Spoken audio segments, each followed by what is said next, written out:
Hey everyone, I'm Farmer You, and I'm here to talk to you guys about my favorite vegetable, the sweet potato. Sweet potatoes are root vegetables, which means they grow in the ground, like carrots. Some other root vegetables include onions, garlic, and russet potatoes. Did you guys know that you can dig your own sweet potatoes right here in Oklahoma? Let's head out to my buddy's farm, Joe's farm, out in Bixby, Oklahoma, and see how they're grown and what different types there are. This year we've grown some sweet potatoes. It's a little bit wet right now, but we're offering them as a U-dig option.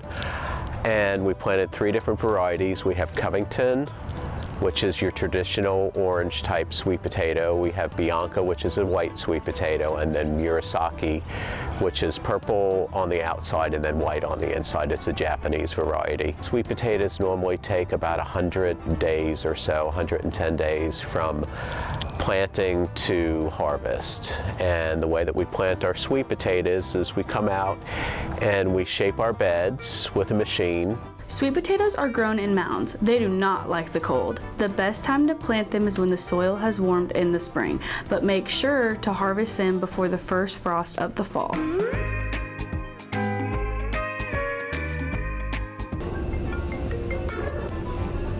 What's up, Carrot? Hey, Farmer You, I have a vital question for you right now. Why are they called sweet potatoes? Are they really that sweet? Let's see. Ew. No, they're not that sweet. All right, let me take you through a quick science experiment to find out why.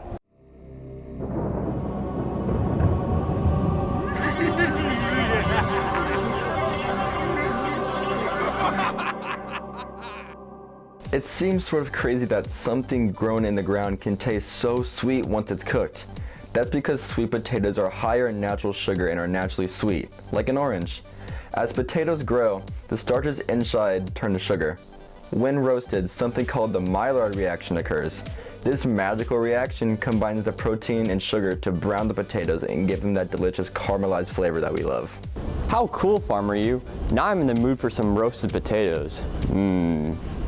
Did you know carrots, like myself, and sweet potatoes have a lot of vitamin A, which gives you a lot of super seeing eyesight, especially at night.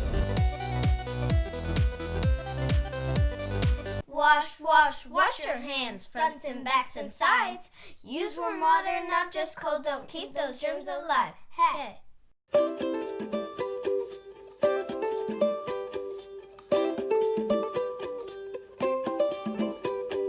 Hello, my name is Megan. I'm one of your union dietitians, and I have my friend with me today. Her name is Kobe. And we are at Moore Elementary taking over their kitchen. We are going to be making a delicious roasted sweet potatoes today. Kobe, do you guys make sweet potatoes at home? Yes, and I like when my mom makes them look like French fries. Oh yes, the French fries are really good. So you will probably like this recipe today. Let's get started. First, preheat the oven to 375 degrees. Yes, and the ovens that we have here are going to be a lot bigger than you're probably used to at home, because here at the schools we feed so many kids, so we need bigger ovens to be able to fit all the food in there. Next, we are going to wash and scrub the sweet potato. Very good. Okay, so we're going to put them in the sink over here. We're going to wash and scrub them. Very good. So it's really important to wash and scrub them on the outsides because they're grown in the ground into the soil. So we want to make sure to wash them to make them safe for us to eat. And then Kobe, did you know that we can eat the skin of the sweet potato? Yeah, it has double the fiber when you eat the skin of the sweet potato, and that's really good to clean out our insides.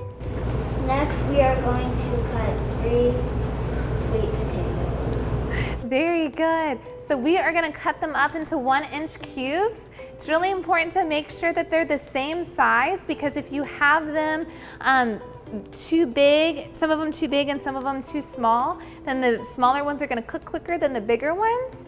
And then you might have some raw sweet potato with the bigger ones, and the smaller ones would be cooked.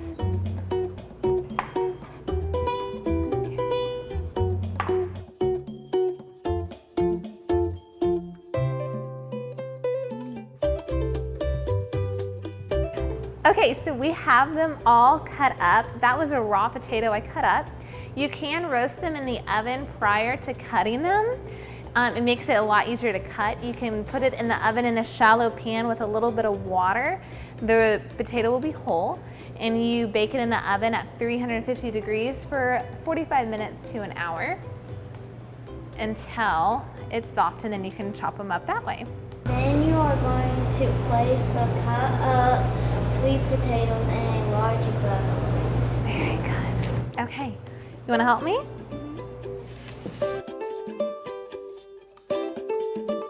Then after you put them in a large bowl, you're gonna go ahead and put your ingredients in there with it.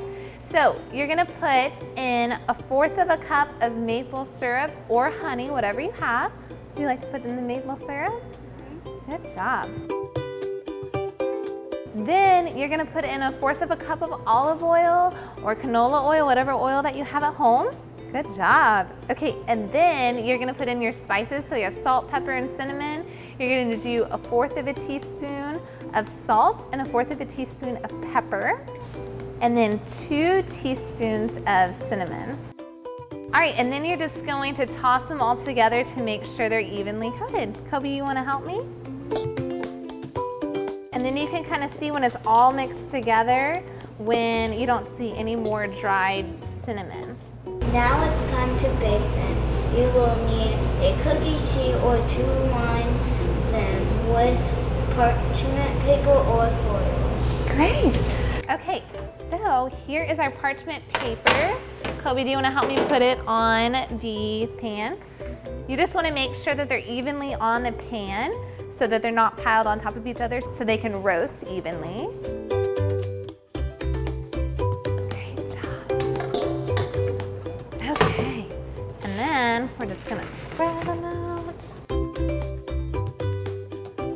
Okay, and how long are we gonna put them in the oven? For 375 degrees. Very good, for about 30 minutes. And then halfway through, at about 12 to 15 minutes, you'll come with a spatula and move them around to help with the cooking. You want them to be golden brown and tender. You can check them by poking them with a fork. All right, well, we pull them out of the oven and they're golden brown. We're letting them cool for a few minutes before we try them. Kobe, do you want to try them? Yes. Okay, great. Let me know what you think.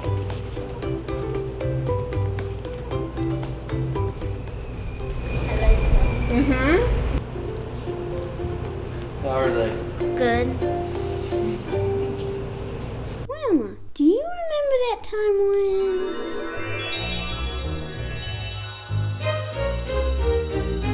George Washington was our first president, but before becoming a president, he was a sweet potato farmer.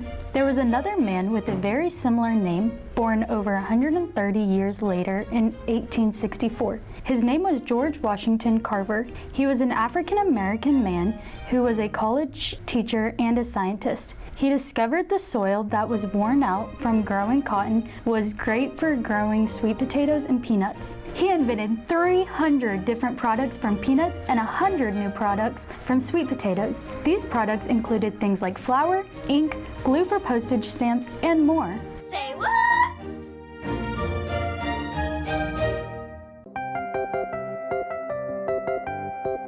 Did you know you could grow your own sweet potatoes from home? Here's how.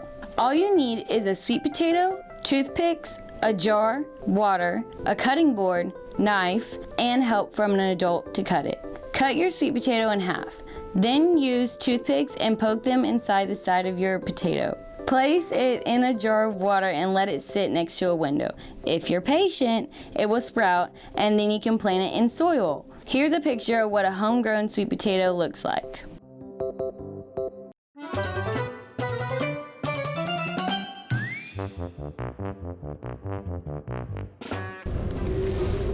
Hey Captain Carrot, did you know that potatoes are high in a mineral called potassium? You're high in potassium also. Really? What does potassium do for our bodies? Potassium helps your muscles work. Potassium helps control your heartbeat and even your breathing. Your heart beats anywhere from 60 to 100 times per minute, and that's over 100,000 times every single day. Can you feel your heart beating by placing your hand on your chest? Your heart beats even harder whenever you're doing things like working out, playing sports, walking your dog, dancing, and more. You should get at least 60 minutes of physical activity every single day. Wow, awesome. So what other foods contain potassium? Lots. Things like bananas, oranges, whole grain, beans, and nuts all contain potassium. What else goes great with a holiday meal besides sweet potatoes? I got it. Cranberries. Hey y'all, my name is Cranberry. Let's learn some fun facts about the fruit cranberries. Did you know that cranberries are named after a bird, a sandhill crane? It's because the head and bill of the sandhill crane resembles the small pink blossoms that appear in the spring before the cranberries. Wait, what? I'm named after a bird? Well, isn't that just crantastic? Did you know that only 5% of the cranberry crop are sold as fresh berries? Raw cranberries are safe to eat, but they're pretty bitter and sour tasting. Most people have never had them raw since when they're cooked or dried, sugar is added to make them taste sweet. I have a fun idea. Let's see if we can get a few people to try these little sour things.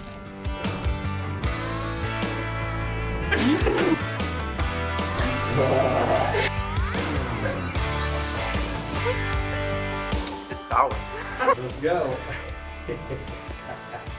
That's not very good. I know now why I don't like cranberries. Here we go.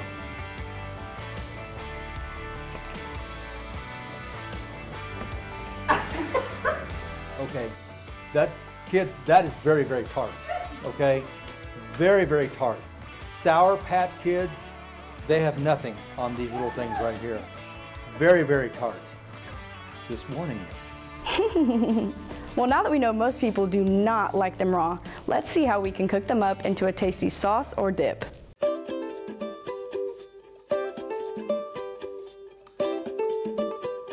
Hi, I'm Bernice Thorpes and I work at the ESC. This is my granddaughter Malaya and she goes to Bovers Elementary. And today we're going to make cranberry sauce. In order to make cranberry sauce, you need a pan, 12 ounces of cranberries. Water and sugar. Water and sugar, that is correct. And make sure you always wash your cranberries before you use them. We're going to wash them with fresh, cool water. Okay, what do we do next? We're going to add them to the saucepan. Malaya, will you pour up the cup of water into the saucepan? Okay, thank you. Now get the sugar. Okay. And we're going to put the sugar in. When you finish putting in your water and sugar, then you will put on a low heat. It's been about 10 minutes and the water and sugar has been boiling, and now we pour in the cranberries. And as the cranberries begin to cook, you will see them pop. And so pretty soon, you will see that they're splitting open. Yep, and you see that they'll have.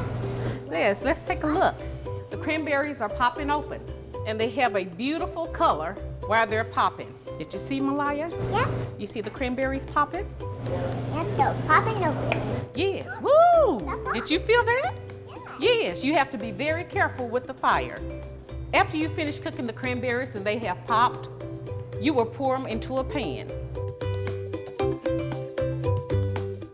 Okay, after you finish pouring your cranberry sauce into a pan, put it in the refrigerator and let it cool overnight.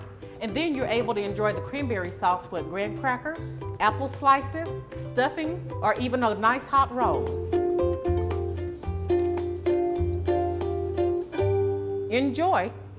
Grandma, do you remember that time when...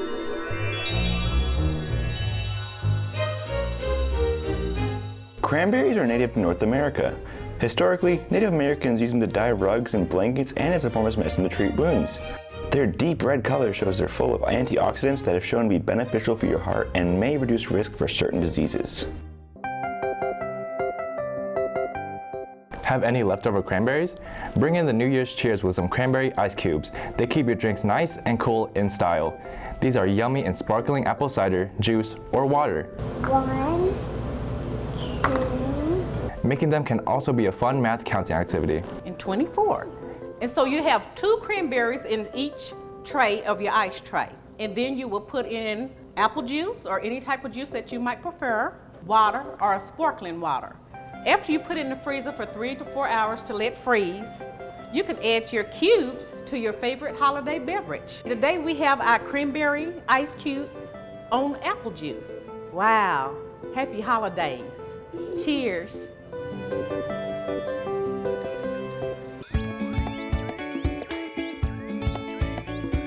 Now my stomach is growling. Those recipes look so delicious.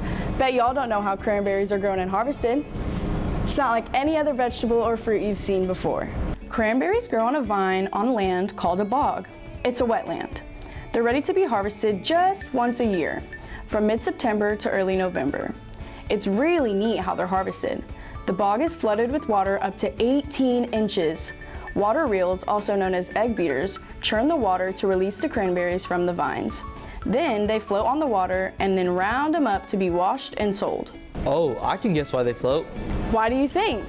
I bet they're filled with air. I remember learning about that with apples. You're right. They have 4 chambers, and each chamber is filled with little tiny pockets of air. Hey y'all out there, I've got a little joke for you. Why couldn't I make it to the holiday party? Because I was bogged down with homework. Well folks, there you have it. Another great food for you video. Have a safe, healthy, and happy